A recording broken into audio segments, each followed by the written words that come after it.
सबभन्दा चाहिँ पहिला चाहिँ यो भाँडामा घिउ तताउने हो।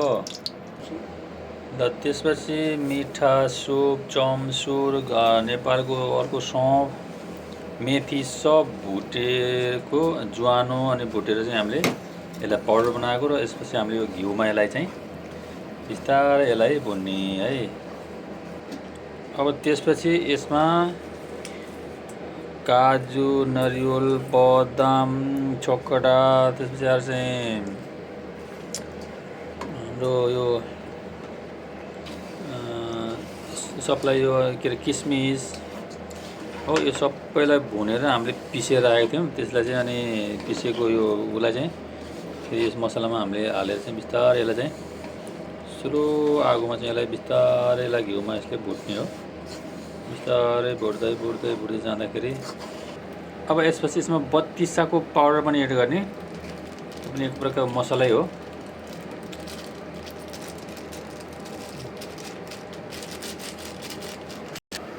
है महोदय, यसपछि यो घिउमा भुनेको गुज होइन, गुजलाई चाहिँ फेरि यो पनि यसलाई पिसेर राखेको थियो, यसलाई पनि बिस्तारै मिलाउँदै जाँदै र यसलाई बिस्तारै स्लोमा यसलाई भुन्दै सानो आगोमा गएपछि अनि यसलाई चाहिँ अब तपाईँहरूले दुध हालेर पकाएर पनि खान सक्नुहुन्छ। त्यो तत्काल युज गर्नको लागि हो। तर हामीले बनाएको ड्राई यतिको यो अलि लामो समय राख्नको लागि यसरी बनाउँदाखेरि तपाईँ लामो समयसम्म राख्न सक्नुहुन्छ, खराब हुँदैन। र यसलाई चाहिँ पछि खानु मन लागेको खण्डमा निकालेर दुधमा पकाएर अथवा दुधमा मिक्स गरेर चाहिँ फेरि पनि खान सकिन्छ। त्यसपछि यो हाम्रो यो फर्सीको बिहा भनौँ न हाम्रो भाषामा हो यो। अनि त्यसपछि आएर चाहिँ हाम्रो यो किसमिसलाई चाहिँ हामीले चबाएर खानुको लागि स्वादिष्ट आफ्नो स्वादको लागि हामीले एड गरेका छौँ। र तपाईँ एकदम मसिनो पनि बनाउन सक्नुहुन्छ। हामीले अलिअलि खर्सो बनाएको हुनाले चाहिँ खर्सो बनाएको छ ताकि थोडा खाँदाखेरि चबाएर खान पाइयोस् भनेर चाहिँ। त्यसैलाई आफ्नो आफ्नो इच्छा अनुसारले आफ्नो स्वादअनुसार चाहिँ तपाईँहरूले चाहिँ मसिनो बनाएर बनाउन सक्नुहुन्छ र अथवा यस्तै मोटो बनाएर खाना पनि सक्नुहुन्छ। यो बिस्तारै पाक्दैछ, तयार भइसकेको छैन। तयार भएपछि फेरि दोबारा हामीले हेर्छौँ है त।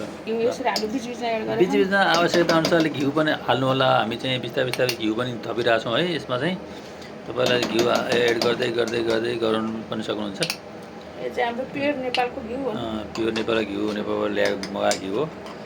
अब यो मसला तयार हुँदैछ सोलो मसलामा हो। अब यो तयार भइसकेपछि हामीलाई फेरि तपाईँलाई चाहिँ सम्पूर्ण डिटेलमा र यसको लास्टको फाइनल कस्तो हुन्छ भनेर पनि देखाउँछौँ है। पछि हामीले फेरि फ्राई गरेको दानावाला गुज पनि हामीले एड गरेका छौँ होइन, आफ्नो इच्छा अनुसारले। अब यसलाई चाहिँ मजाले फेरि मिक्स गर्ने।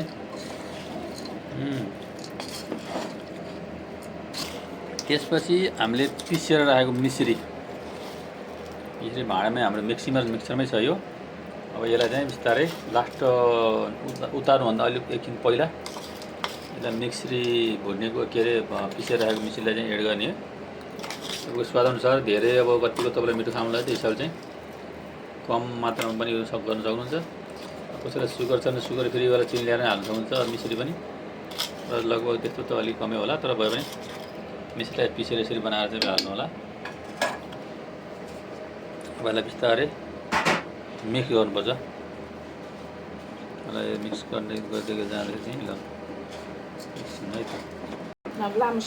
ल हामीले चाहिँ यो अब यो मिश्रीलाई एड गरिसकेपछि लगभग अब यो ड्राई एकदम सुक्खा टाइपको रेडी छ। यसलाई चाहिँ तपाईँले डब्बामा अलिक चिसो भइसकेपछि डब्बामा हालेर राख्नु सक्नुहुन्छ। र घरमा जस्तो खानेको समयमा दुधमा हालेर अथवा गरेर चाहिँ घरमा यो युज गर्नलाई धेरै राम्रो मसला हो। यसलाई 32 मसला के भन्ने पनि चलन छ होइन। यसले शरीर दुखेको यताउता के भन्ने यो अब यो खानालाई चाहिँ सहयोगलाई एकदम राम्रो हुन्छ भन्ने कुरो भएर सधैँ खानुभन्दा पनि कहिलेकाहीँ खानालाई सबभन्दा राम्रो हो। त्यसको लागि घरमा बनाउन सक्नुहुन्छ। हामीले यसरी बनाएको छौँ है। फेरि अर्कोपल्ट बनाउँदाखेरि फेरि अर्को तरिकाले बनाइयो भने अथवा अर्को एक्स्ट्रा बनाइयो भने फेरि हामीले फेरि भिडियो हाल्नेछौँ। अहिलेको भिडियो यति नै। ल तयार भयो। अब यसपछि हामीले बिस्तारै यसलाई दुधसँग सर्भ गर्ने।